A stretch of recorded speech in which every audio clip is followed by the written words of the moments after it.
Gbígbí tẹ́ ti láǹfààní láti máa wò mí láti máa gbọ́ mi. Àrílùmú bí owó ọ̀rọ̀ yín náà ni tí ó tún solówó ẹ̀ ní mọ̀sọ̀mọ̀sọ̀. Àkàndá ọ̀rọ̀ Awikonko ló kọ́ mi. Àjàó àrò ní mi Awikonko asàn òrùjọ ọlọ́rọ̀. Bọ́lọ́rọ̀ bá gbọ́gun bàbá la bàbá ọlọ́rọ̀ ó ṣe. Pápá àpá tí wọ́n ṣe ńlẹ̀ pápá náà lélẹ́yìí tá a fẹ́ sọ yìí.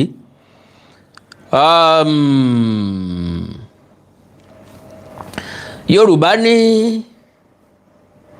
kò sẹ́ni tó mèdè àyàn bí ẹni tó mú gọ̀gọ́ ẹ̀ lọ́wọ́ ẹ ń gbòmìnira dání lọ́mọ tó mẹ́lẹ́ ń sọ ẹnu oníkàn láti gbọ́ pọ̀n ẹnu ọlọ́fà láti gbọ́ mọ́ta kò sẹ́ni tó lè mọ̀ dí ọ̀rọ̀ ju ọlọ́rọ̀ mọ̀ dáadáa mú rí dénúdénú kò sẹ́ni tó lè mọ̀ ni ju ẹni lọ àìmọ̀ ìyá ò sọ́jọ̀sọ́ kò sẹ́ni tí mọ̀ lè gbìn jùgbìn kò sẹ́ni tí ó ṣàlàyé ilé ìkarahun tí ó ṣàlàyé alábàáhun ju àwọn fúnra lára ẹ̀ lọ àwọn tó rí kó yọ tí wọ́n jí gbé níjọba àbílẹ̀ Oríire principal yìí ṣàlàyé ṣe mọ̀ pé ńgbà tí wọ́n dá wọn lẹ̀ ń tá a sọ ni pé ìròyìn ò tí ì lè pọ̀ níta àfi bí wọ́n bá fún wọn láǹfààní láti sọ̀rọ̀ ìgbà náà la tó máa gbọ́ ohun tó ṣẹlẹ̀ àti wá gbọ́ lẹ́kùnrẹ́rẹ́ mo wá ní oníkìláàkì bá ń gbọ́rọ̀ láfọ̀rọ̀ lọ bóògùn bá jí wọn afọ̀rọ̀ ẹnu tí wọ́n làdó gbogbo ọ̀rọ̀ tí bá ń du akèrèǹgbè odò ni ó tu fún ọ̀rọ̀ tí bá ń du èmi náà ń ò lẹ́ni méjì tí ń rò fún ju ẹ̀yin olólùfẹ́ Àkàndá ọ̀rọ̀ Awikonko lọ torí pé tí kan ò yẹ rí ẹsẹ̀ kan ò yẹ̀nà ìbàdí kan ò jòkó lẹ́ní ọwọ́ kan ò gbẹ́rù dórí láì sí ẹ̀yin kò sí èmi orí ló dúró fágbọ̀n mú mi n ò wá ní wáyé tì ẹ̀yin náà ò ní wá mi tì àtèmi àtẹ̀yin kájọ fa ìkú dẹ́gbẹ̀rà mo kí nínú ilé mo kí lẹ́ẹ̀dẹ̀ yìí gbogbo ọmọ kóòtù òjíire gbé n ò yọ àgbẹ̀ tún kó àmójúbà mi ẹ sì tún kó àmétíbà mi òní tẹ́ bá ń wò mí tẹ́ gbọ́n tí mò ń sọ bó ni ó ṣe rí lára yín ṣùgbọ́n ń gbẹ bá rí mi tẹ́ gbọ́ mi ìgbà náà la tó láǹfààní àti gbọ́ra wa àánú Olódùmarè ò ní fi sílẹ̀ o mi ò ní bá yín à ń tẹ́tù fajá ò sí ń bẹ̀ àwọn èèyàn tí wọ́n kó wọ́n ti dé padà àwọn tó dín ń bẹ̀ wọ́n ti dín ṣùgbọ́n a dúpẹ́ lọ́wọ́ Ọlọ́run pé ń tọ́ bàjẹ́ ọ̀pọ̀ tó èyí tó dáa kọ́lọ̀ wọn dẹlẹ̀ fáwọn èèyàn rẹ̀ kíjọba rántí wọn kí wọ́n sì rántí orúkọ wọn lóòótọ́ ọ̀pọ̀ ìṣẹ̀lẹ̀ ló ti ṣẹ̀ ọ̀pọ̀ òjò ló ti rọ̀ sílẹ̀ ti fà wọ́n mu àwọn nìkan kọ́ wọn kọ́kọ́ jí gbé àwọn nìkan kọ́ ni wọ́n kọ́kọ́ ṣe kó oró pa kódà gan lẹ̀ Káàárọ̀ Oòjíire ń bí bọ̀tì ọ̀nà títí wọ́n gbà wá tó bígè tó bá dùbí tó kára oko wálé tẹ́yìn tí ò lè rìn ní kí wọ́n gbé òun tí gbogbo ìlú gbarata tíjọba dìde bí wọn ò ṣe dìde rí tí gbogbo security agencies ń forí gbárí National Special Adviser Ààrẹ Bọ́lá Ahmed Tinubu gómìnà àwọn ọ̀gá àgbà nínú iṣẹ́ ológun wọ́n ń pé kí lèyí tó ṣẹlẹ̀ yìí èyí láfi wá gbó dẹ́kun fáwọn oníṣẹ́ láabi wọ́n gbìyànjú ẹ̀ Ọlọ́run ọba mi sì fún wọn ṣe so mo wá ní bẹ́ẹ̀ bá gbọ́rọ̀ lẹ́nu ẹni tí nǹkan ṣẹlẹ̀ sí ní fi dùn so láì gbà kókó yín láì dé ìnàpẹ̀nu ẹ láǹfààní láti gbẹ́rọ̀ lẹ́nu principal Madam Rachel Alamu Àbákànmú ni Alamu so a gbọ́ bí ṣe kú bọ́ bẹ́ẹ̀ ṣe bẹ́ẹ̀ látẹnu ọ̀gá àgbà fún iléeṣẹ́ ológun náà, ṣùgbọ́n bẹ́ẹ̀ ṣe ń wọlé oore kan tẹ́ ẹ lè ṣe mí ó náà ni pé kẹ́ ẹ bá mi lọ́ọ̀fù láìkì kẹ́ ẹ sì bá mi pín prógráàmù yìí kó délé kó dòkó kó dẹ́sẹ̀ wù kó dọ̀nà jíjìn. eléyìí náà ni oore tí a lè ṣe fúnra wa. So wọ́n fọ̀rọ̀ wá mama principal yìí lẹ́nu wò. I love that woman for something. She is very, very sound. She is very, very sound. Because ọ̀pọ̀lọpọ̀ àwọn èèyàn jẹ́ tíṣà lónìí by accident. Àwọn kan jẹ́ teacher by opportunity. Àwọn kan jẹ́ teacher torí pé n tá máa jẹ ò sí ńlẹ̀ la fi jẹ n tá máa jẹ tàbí n tá rí lọ́rọ̀ wọn. They are not sound. But this woman is very, very sound. I'm very proud of her.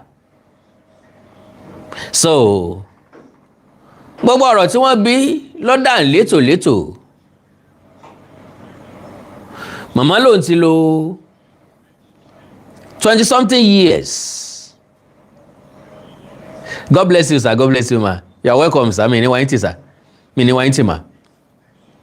Wọ́n ti lò 20-something years nídìí iṣẹ́ yìí.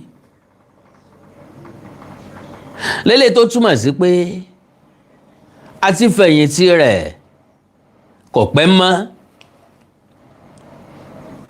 Having said that, àtònímọ̀ ní òtátà náà máa nà á. Mr. Tunde Okoli, God bless you, sir. Mi ní wáyìntì ẹ̀ ní mòṣe ẹ̀ ní jẹ́gun kẹ́yìn ẹran láyé yín. Gbogbo ẹ̀yin tẹ́ ń wò mí pátápátá lẹ́ lè support lọ́nà kan àbí kejì. Bóyá kẹ́ ẹ ra sticker tàbí kẹ́ ẹ fún mi ní gift. Ẹ ti máa rí logo sticker, ìyẹn $sign. Ẹ ti máa rí icon gift. Gbogbo aládá ẹ̀bùn táwọn tán bá package ẹ̀bùn kalẹ̀ icon ẹ̀ ti máa rí, ẹ kàn click lórí ẹ̀. Yóò gbé lọ síbi táwọn gift yẹn wà. Eléyìí tágbára yín bá ká ń bẹ̀. Ẹ̀yin náà lè tẹ́wọlé kú sẹ́ni mórí iṣẹ́ yá. God bless you, sir. God bless you, ma. So, like I said, mo nígbàgbọ́ pé woman yìí ó ti tàn mọ́lẹ̀ sí ọ̀pọ̀lọpọ̀ nǹkan, but very, very unfortunate. Ṣèyí Mákindé ní kí àjọ àgbáyé United Nations kí wọ́n wá bóun investigate ìṣẹ̀lẹ̀ ìjínigbé yẹn. Ó lólè òní jàgbà kọ́ mọ́ sí lójú fèrè. A ń retí àjọ àgbáyé ẹ̀ pẹ̀lú tó náà rí, pẹ̀lú àlàyé tó gbọ́. N tó ń bá gbọ́ authentic ni, n táwa bá gbọ́ àtẹnudẹ́nu ni. Because gẹ́gẹ́ bí governor, chief security officer, he has the grace, the opportunity and power to call any leader of any security agency pátápátá. So ó túmọ̀ sí wípé ó yẹ kó ń rí jà wá lọ. Ṣùgbọ́n ọjọ́kọ́jọ́ tíran Yorùbá bá fọ̀rọ̀ òṣèlú tì sẹ́gbẹ́ kan, tá a mú ìjọmọlúàbí tá a gbé wọ̀ bí ẹ̀wù, ọjọ́ náà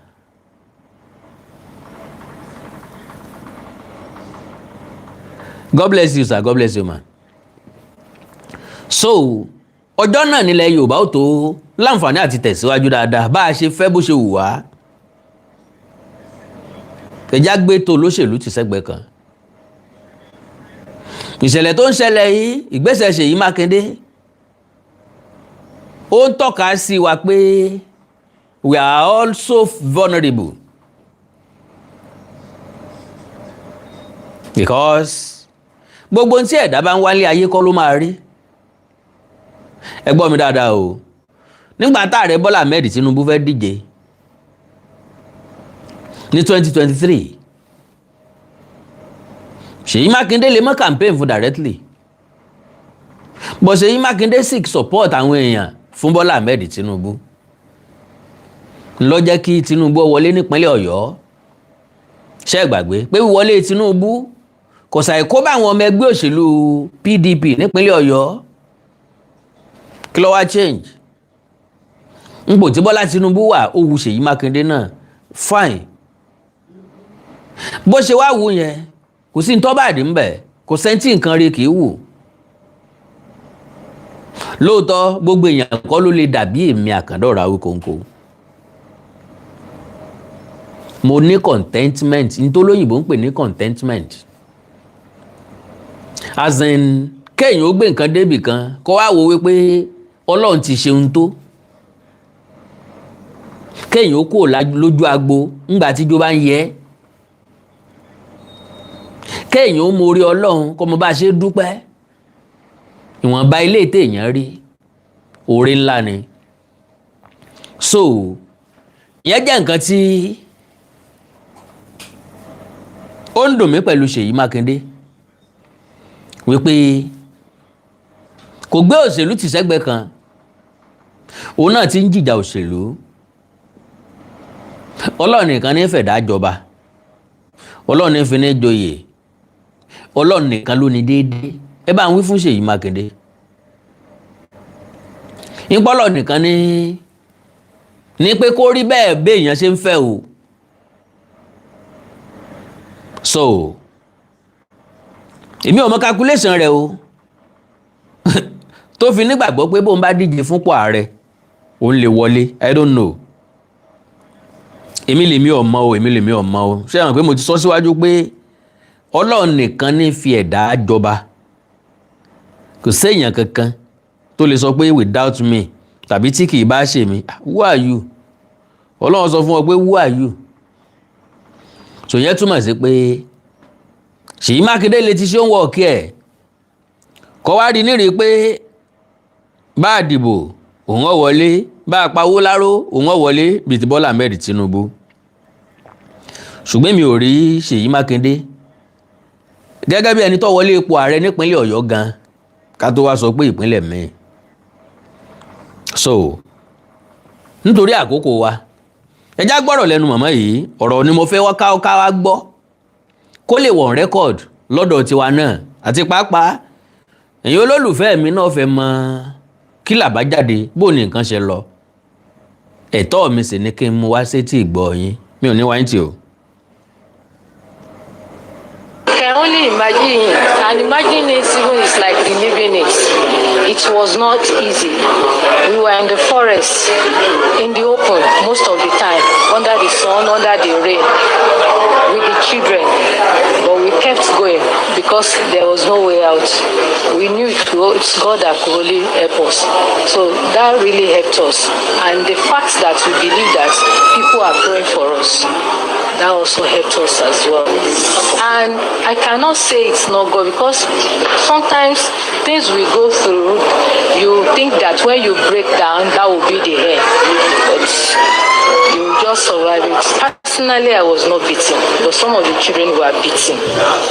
You know, children. Now, bẹ́ẹ̀ bá gbọ́ àlàyé màmá yìí dáadáa, wọ́n ń wọ́ wọn káàkiri nínú igbó. Mo máa gbọ́ pé àwọn agbèfọ́ba ti dìtẹ́ẹ̀tì pé àwọn wà lérí abì kan wọ́n kó wọn kúrò ńbẹ̀ wọ́n na àwọn ọmọ kéékèèké tó kéré jù ńbẹ̀ ẹ dẹ̀ pé àwọn eléyìí náà lábíamọ ẹ láwọn náà ń bímọ ẹ náà níyàwó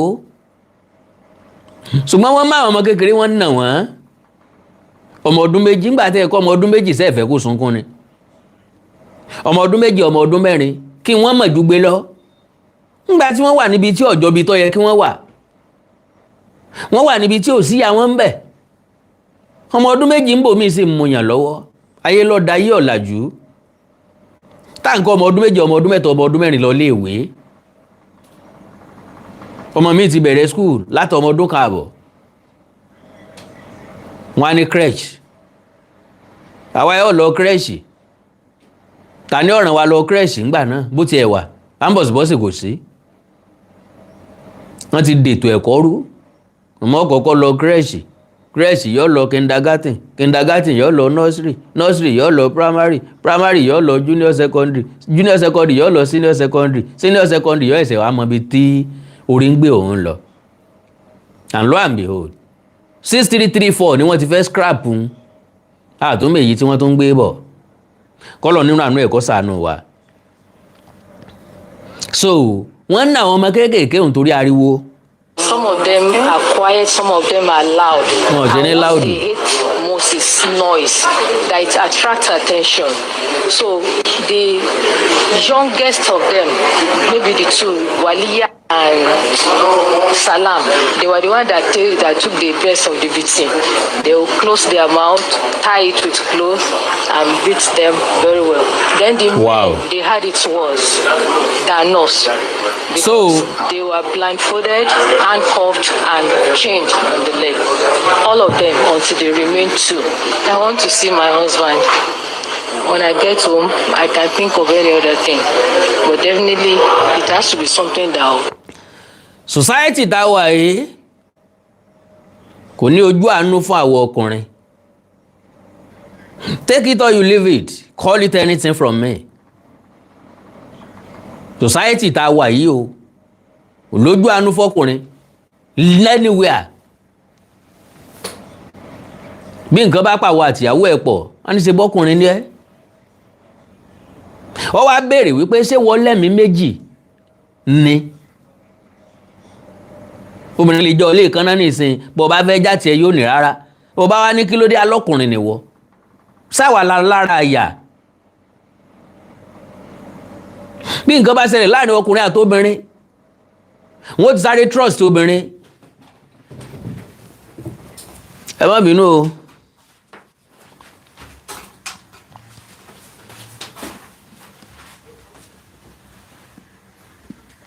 Wọ́n ti sáré trust obìnrin. Bó bá jẹ́ ọkùnrin àti obìnrin wọ́n jọ ń du nǹkan ta wọ́n ti kó pati ẹbu ọkùnrin. Irú ilé ayé ìwò la wá. Tó fi jẹ́ pé kò sójú àánú fún àwa ọkùnrin ẹgbẹ́ wa. Àbí ọkùnrin kọ́ ló jí wọn kó.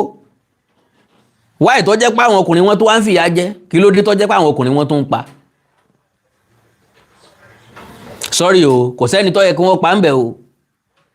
Ṣé kò wá sẹ́ni tó gbọ́dọ̀ sọ pé Ọlọ́run ẹ dáríjì mi o.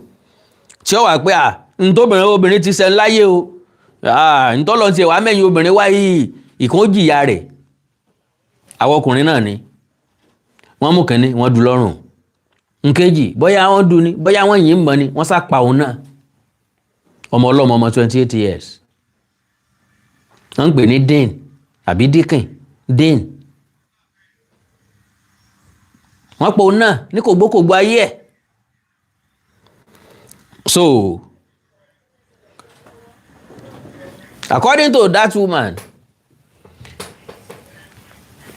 wọn ò jẹ́ káwọn ọkùnrin yìí orí mú mi. Ìyẹn túmọ̀ sí pé kọ́lọ́wọ́ dáríjì èèyàn bí èèyàn bá rí wọn gan èèyàn ó fẹ́ tọrọ okú fún wọn. Sorry Kennedy tó rí bẹ́ẹ̀ ò ní wípé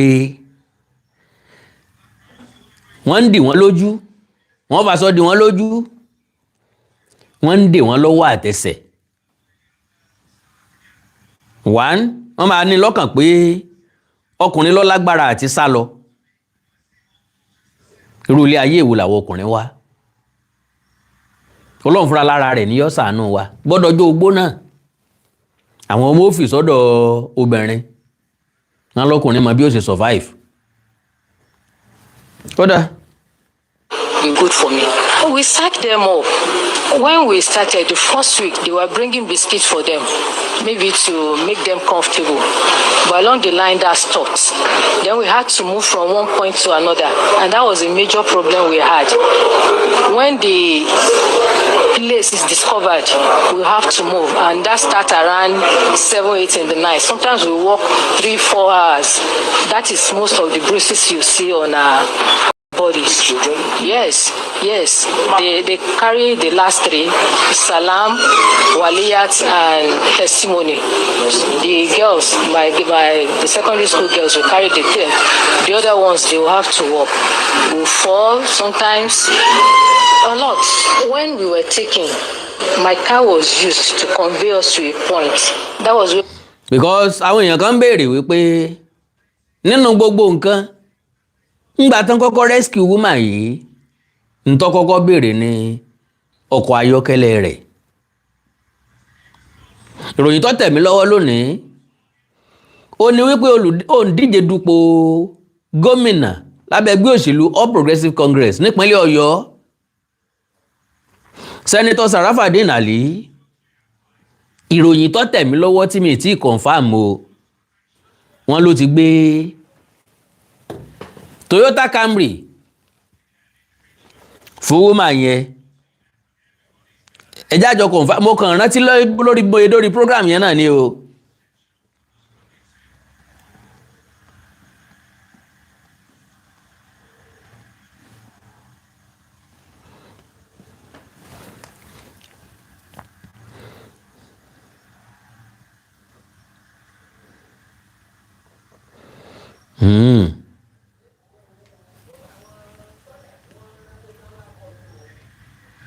Sorry, ẹ má bínú o.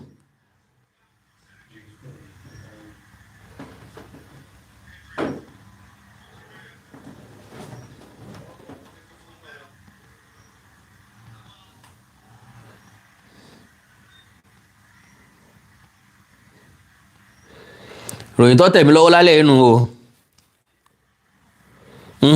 Ó tọ́ ni.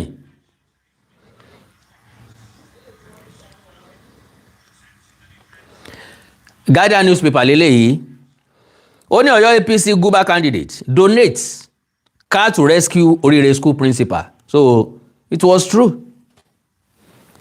because alẹ́ ni mo rí Camry 2010 model ni kí la wọ́n ń pè náà. The governorship candidate of the All Progressive Congress APC in Oyo State, Senator Sarafadeen Ali, has donated a brand new Toyota Camry. Ṣé brand new ni àbí tó kún bọ̀? To Mrs. Rachel Folake Alamu, the principal of Community High School, Ishele, Oriire local government area, in recognition of her courage and resilience after surviving a 56-day kidnap ordeal. Mrs. Alamu was among the teachers abducted alongside pupils during the May attack on Community High School, Ishele, and Yawota Baptist Nursery and Primary School in Oriire local government area. During their captivity, the principal was reportedly compelled by the kidnappers to appear in several video recordings used to communicate with the outside world and press demands. Presenting the vehicle, Ali commended Mrs. Alamu for her exceptional bravery, composure, and unwavering commitment to the safety and welfare of the abducted pupils throughout the traumatic experience. He described the donation as a modest token of appreciation for her courage and an expression of solidarity with victims of insecurity. The senator said he hoped the gesture would aid her recovery and encourage her as she resumes her professional responsibilities. Resume okay. Láago mélòó kí wọ́n jẹ́ kọ́kọ́ sinmi dáadáa ná kò yí sinmi o. The senator said, according to him, teachers who continue to serve under difficult and hazardous conditions deserve the support and appreciation of society. So now, because àwọn èèyàn kan sọ ńgbà tí woman yẹn ní tó sọ̀rọ̀ nípa mọ́tò ẹ̀ ńgbà tí wọ́n lọ rescue wọn gangan láti inú igbó ló ti béèrè lọ́wọ́ ẹnìkan lọ́wọ́ sójà kan ń pé mọ́tò òun kọ́ ìyẹn wá náà máa bá gẹ̀ẹ́tì ká ẹ̀. So kó tó di pé ńgbà tó wá délé gan ó ẹ̀sẹ̀ wá rí picture àti fídíò ká yẹn pé wọ́n ti dáná sun.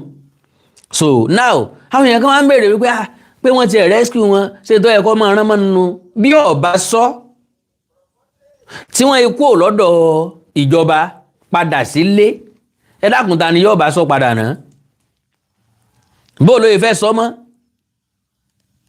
ó ti dàtẹ̀yìn kọ́gbọ́n agé tí ajánu tá a gé létí tí ṣẹ̀ṣẹ̀ ń tọ́jú abẹ meanwhile mọ́tò rẹ̀ ń làwọn ajínigbé fi kọ́kọ́ kó wọn débì kan kí wọ́n tó wá gbé ọ̀kadà pàdé wọn kí wọ́n tó fọ̀kadà kó wọn wọnú igbó lọ.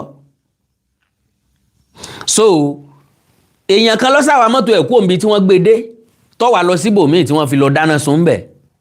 So mo appreciate woman yìí, she is very very sound, ó dẹ̀ mọ nǹkan tí ń ṣe. We met the primary pupils and their teacher and the teacher. So we had to walk for about 1 hour. They brought bicycle machine and about 10 of them. So we were parked there and we rode for more than 4 hours on chartered path. Wow. But they knew their way. What actually happened, I thought they left the car there. The police would have towed the car to their office. But somebody showed me the car where it was burnt. And that was not the path we took. So I think they drove it to that point before it was touched. That was not the way we took into the forest. Ó ní kì í sọ̀nà ibi táwọn gbà wọnú ìgbẹ́ níbi tí wọ́n ti rí mọ́tò. Ok, ẹ̀já gbọ́rọ̀ lẹ́nu ọ̀gá iléeṣẹ́ ọlọ́pàá àbí ọ̀gá sọ́jà jàre. Ok, no, woman yẹn náà ni. When we were taken, my car was used to convey us to a point. That was where we met the primary pupils and their teacher. So we had to walk for about 1 hour. They brought bicycle machine and about 10 of them. So we were parked there and we rode for more than 4 hours on chartered paths, but they knew their way. Madam, when you were released immediately, the first thing you said was, where's my car? Was there anything that was going on? Ó náà ń bi léèrè pé ìgbà tí wọ́n release yín ní tó kọ́kọ́ sọ ni pé where is my car? Màmá yẹn rẹ́rìn pé kí ló lọ lọ́kàn ẹ̀ báyìí. No, what actually happened, I thought they left the car there. The police would have towed the car to their office.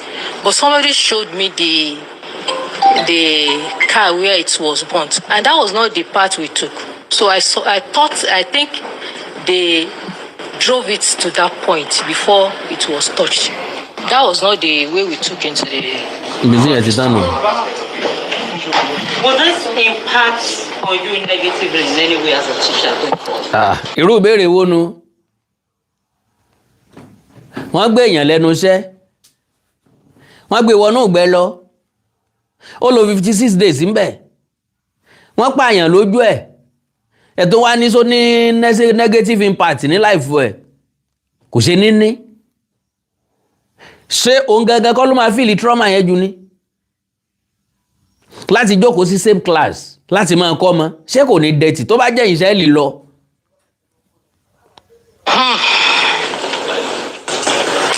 Going to rural area will take the grace of God. You know, with time, I've worked for 28 years. 28 years. So I have 4 years. With time, maybe I can get over it. But going that far, the distance between that place and Ogbomoso is far already.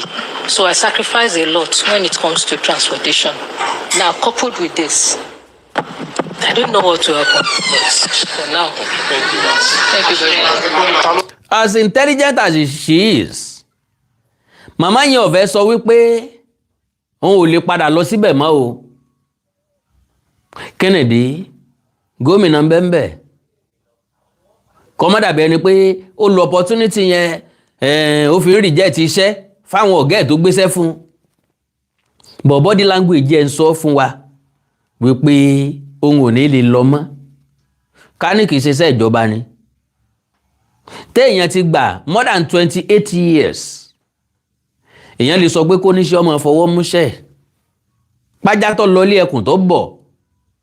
Bàbá ti kájá kú ewu ká kí ẹkùn náà pé ó try o. ajáde wà lọ́dọ̀ ẹ̀ fódìdí iye ìjọba yìí ọdẹ yóò kù láyọ̀ àtàláfíà ọkùnrin ní ọwọ́ náà kú ewu. tó ń béèrè Yorùbá kò yí sí láti wà níbi térò ti pọ̀. Okay. Now àwọn èèyàn kan wá discuss ẹ̀ níbí yìí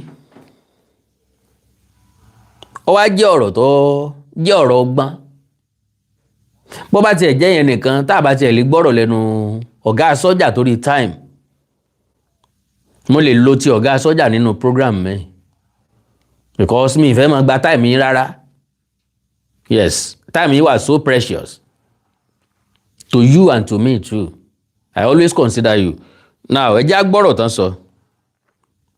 Want to have him go through that before their eyes. One of their colleagues was beheaded by these animals because it takes an animal to treat a human being in that way. So these are not people that should even live with us. They don't belong amongst us because they are not human beings, you know.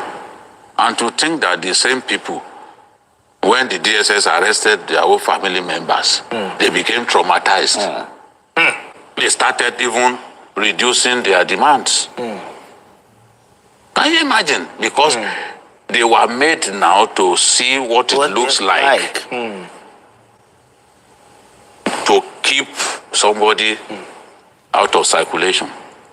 So the DSS went to Michika in Adama State, brought members of their family, went to Kaduna, brought members of their family, father, mother, wives, kids, and showed them the video.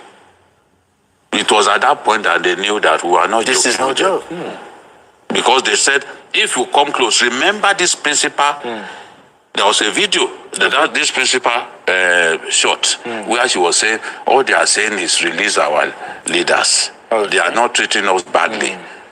That was the demand. And I remember I was the first to come to tell Nigerians for the first time that they were asking for the release of their leaders. And that was what happened. The woman herself said it. And they said, don't use military force. If you try to use military force, we'll kill these people. Again, the principal was made to say that in that video to Nigerians. They said, if you try to use the military to secure the release of these children, we'll kill everybody. Now, they got hold of members of their own families and said, okay, we have your relations. If anything happens to these children, these ones too, we are going to slaughter. It was at that point that they started mellowing down. And then say, well, if you can't give us all our leaders that we asked for, can you just give us a few of them? They wanted to come out of it with something they can hold on to. Yes. You know? They were not asking for ransom initially, but when they saw that, okay, the game has changed. The game has changed. There are people who are in custody of the DSS. They said that they should give them some money. Again, we said, no way. Good. No ransom. Good. And your leaders will not be released. Good. And they gave them a time. Which again, I had to tell Nigerians that they said after 72 hours, we move in. They can't stand the military might of our country. That's true. A lot of these people are cowards.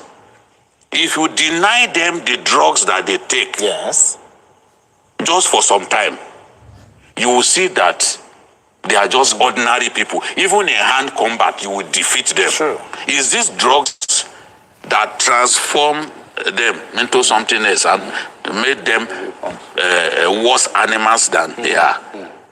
So, having ensured that they cannot have an exit because they will have taken those children from that point to maybe bringing Gwari forest and other places where it will be difficult to lay hands on them. They picked bandits, kidnapped children in Kuriga on the way to Gwari in Kaduna. They ended up in Zamfara State. Bandits kidnapped students of government science secondary school in Katsina. they ended up in Zamfara State. Zamfara. In fact, it was in Safe that the military collected them. So it would have been dangerous if they had the opportunity to take them far, but we encircled them. Okay. From the first day military was deployed, That cordoned off they the area. encircled them, exit point blocked.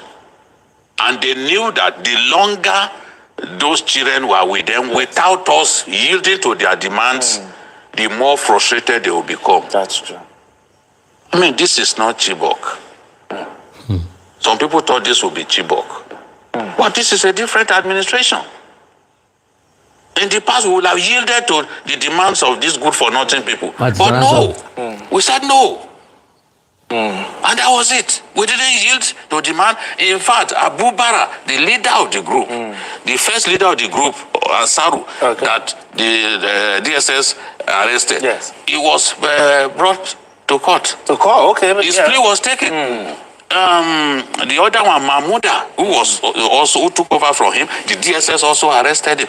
DSS have been working on these Ansaru people for years. They were able to even know the homes of their family houses and all that. And that was the game changer. That strategy worked like a charm. And I'm saying it that my respect for the DSS has gone up because I can see what they are doing in terms of defeating terror. Look at all those people that are involved in the Yelwata killings. They are on trial. They all were massacred. They've even secured conviction. The people bombed the UN building. They secured conviction again. We didn't have this kind of breakthroughs before now. So people can say what they like. Oh, they paid ransom. Is it from your bank account that they took money to pay ransom? I think that's a question. Because you talk a lot of rubbish, things that you don't know. People lost their lives. Soldiers lost their lives in this conflict from the first day. But instead of praising our troops for their gallantry, for their sense of service, we are busy because a lot of us are not happy that these children are back. And let's not forget those playing politics with it as well. That's what we are saying. So they are playing politics with it. They are saying all kinds of things. This is when they should tell us how much they paid. How much they pay? Chop your mouth. All right. Now, yóò mi ká gbọ́rọ̀ lẹ́nu ọ̀gá iléeṣẹ́ ológun. Details wà lẹ́nu tiwọn náà kó lè wà on record. So I want to just put on record that on record. On 15th of May 2026, it was indeed a sad day for us and of course the whole people of Oyo State. It was sometime around 10:00 hours. We were conducting an event in the barracks, and I was called that something like that had happened. So we had to move in from all the troops that are close by to that area. And I and my team, we had to move from the barracks, and we drive with all the speed we could to get to those locations. And unfortunately, we have gone deep into the forest. But we had to organize a search team immediately. We went in with some of the hunters, local vigilantes, and the Omoteku. But nothing positive happened that day. The following day we continued, and because of the nature of the forest, how thick it is, we had drone teams, we have Nigerian Air Force following up. But in some of those areas, you can't even see. If you are under that place, you can't see rays of sunlight from those places. And the Air Force flew, they couldn't see anything. The drone team also flew. We didn't get anything from those things. And that was how we insisted on ground operation. It has to be ground, how to go deep into the forest. And it's during one of these operations that we lost the officer and the soldier that particular day, and there were some other ones wounded. One of them is actually soldier because he has a broken arm due to gunshot wound. The operation continued, and we had to involve a lot of agencies and had to take over the whole operation completely from the garrison commander, because we had to now bring in troops and forces from different places providing intelligence. And I had to coordinate all these teams together. And let me just mention that we have teams from the special unit of the Office of the National Security Advisor. We have this National Counter-Terrorism Unit, the tactical team. Were there with us. We have Defense Headquarters Special Forces team. That particular team comprises of the Army, Navy, Air Force, Police, DSS, Civil Defense, National Intelligence Agency, and some other security agencies. They made up that Special Forces team. They came in large number with their main equipment and everything. And we have the Nigerian Police. Apart from those ones in those Special Forces, we have them. We came from Oyo State, DSS from Oyo. We have Nigerian Air Force in Oyo. And specifically from the Air Force, we had a special team from Kainji. That is where they have that tactical operations group with all their fighter aircraft. National intelligence agencies were part of it. We have troops from the Operation Savannah Shield in Kwara. We had to bring them in to do a kind of blocking force from that northern side of the state. And of course, other security agencies, we have the local vigilante, His Excellency said we lost a few of those hunters too, Amoteku, and the rest of the others. And by the grace of God, on the 10th of July, we successfully rescued the 44 of them. Like she has mentioned, we lost 2 of the teachers while in captivity. And of course, the reason for it, she mentioned, but I've always said that we will never yield to terrorist request. We will not, and we will never do that. So the operation is a complex one. It lasted for more than a month, and it focused mainly on identifying the terrorist kingpins that masterminded the crime. We focused on also dismantling their network and cutting off their logistics. And the informants within Oriire National Park and other parts of the country. We interest people that we had to go start looking for other members of the team and even members of the family outside of Oyo, Adamawa, Kano, different parts of the country to get part of them. It was also what put further pressure on them. And we blocked. At the last phase of the operation that we had was blocking their major logistic hub. And I'm sure the town called Ashamu to block the place, and finally put pressure on them. It was now they willing to release unconditionally. But we are not giving up on them. We say no. Now, pàápàá torí táìmù wa ó wù mí kí ọ̀gá ológun kí wọ́n ṣàlàyé délẹ̀. Wọ́n ní oríṣiríṣi nǹkan tí wọ́n ṣe, àwọn ọ̀nà tán gbà tán fi rí ogun àwọn onísùnmọ̀mí ìsẹ́nu. Àwọn bí dí ọ̀nà tán lè gbà jáde, ọ̀nà tí nǹkan lè gbà dọ́dọ̀ wọn. Nẹ́tíwọ̀kì wọn àwọn gé dànù, àwọn cut off. Then àwọn lọ sa ẹbí wọn káàkiri. Tó wá àwọn nǹkan tí wọ́n ṣàlàyé lélẹ́yìí. Gbogbo àwọn tí wọ́n jọ iṣẹ́ papọ̀. Pé ńgbà tó sún àwọn ajínigbé yìí, wọ́n ju àwà sílẹ̀. Wọ́n láwọn ṣe tán láti yọ̀ǹda àwọn táwọn kó kán máa lọ láyọ̀ àtàlàáfíà láì gba nǹkan kan lọ́wọ́ wọn. Ṣùgbọ́n àwọn sọ pé rárá o. Adẹ́sà ìpínsà ní kì í jẹ́ kó ọmọdé orórí eku mú délé. Ìsà ilé ìtàwọn ń dẹ yìí, àwọn ọdẹ dópin. Ní táwọn bá pa ń bẹ̀ kò déédé, báwọn ò bá sì pa nǹkan kan bẹ̀ déédé, àwọn ọ̀sà dẹ parí. Ń lọ jẹ́ kí àwọn dúólé wọn lọ́rùn káwọn tẹpẹlẹ mọ̀ pé àwọn ọgbà release wọn o, àwọn ọba ń bẹ̀. So ó jẹ́ nǹkan tí ọ̀gá ológun tí wọ́n ti ń bá wa sọ látàárọ̀. Ẹ jẹ́ n dúpẹ́ olórí àdáàdá tẹ́ lọ́wọ́ Mr. Dámiláre Ọ̀rẹ́májà. God bless you sir. Ẹ ra sticker fún mi ní wáyé tì. Àkàndá ọ̀rọ̀ Awikonko kì í dùn kọ́pọ̀ o. Sókè ló gé ṣe bẹ́ẹ̀ tiẹ̀. Naturally ó wù mí kí ọ̀gá iléeṣẹ́ ológun yóò sọ̀rọ̀ ẹnu wọn tán. Wọ́n dẹ̀ ti fẹ́ sọ́tàn o. Ẹ jẹ́ kí wọ́n sọ tán. Agbòjọ́ ìgbàjọ́ kan tì. Not about releasing.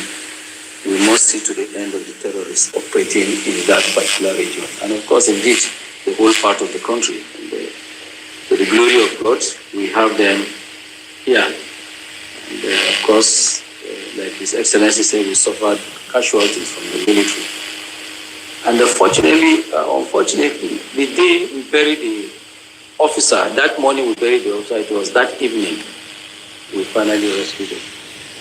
The officer was buried in Adamawa State. So we salute their ultimate, the sacrifice they paid and their bravery. Ọ́físà tí ó kú lọ́jọ́ tí wọ́n kọ́kọ́ bẹ̀rẹ̀ sí tọpa àwọn ajínigbé yẹn ó ní wọ́n ń sọ yẹn o.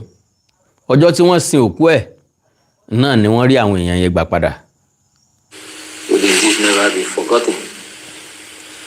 Today, we thank God we are here to hand over the principal, teachers, and the pupils from the schools in Oriire.